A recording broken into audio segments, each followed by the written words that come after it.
मी मुद्द्यांवर राजकारण करते, आरक्षणावर नाही। लोकशाही संवाद कार्यक्रमात पंकजा मुंडे यांचं मोठं वक्तव्य।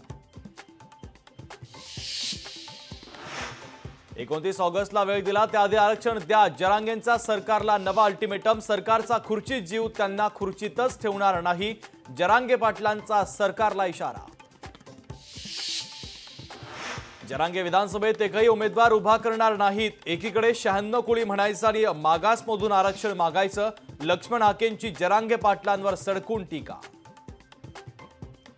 शिवस्वराज्य यात्रेच्या दरम्यान सुप्रिया सुळेंची मराठा आंदोलकांनी घेतली भेट, तर 50%च्या आत मराठा आरक्षणाला पाठिंबा आहे का?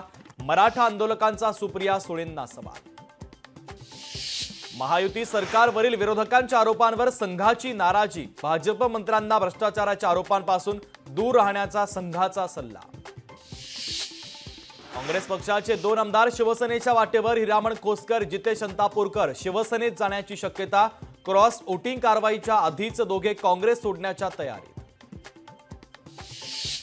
आघाडी आणि युतीमध्ये मतभेद असतातच, मतभेदामुळे कुठे चुकतो, कुठे सुधारायची गरज आहे कळतं। अजित पवारांबाबत युतीतील नाराजीवर नार्वेकरांचं वक्तव्य। कर्नाटक राज्यामध्ये एसबीआय आणि पीएनबी बँकेसोबतचे व्यवहार रद्द। दोन्ही बँकेतील सर्व सरकारी विभागाची खाते बंद करण्याचे आदेश।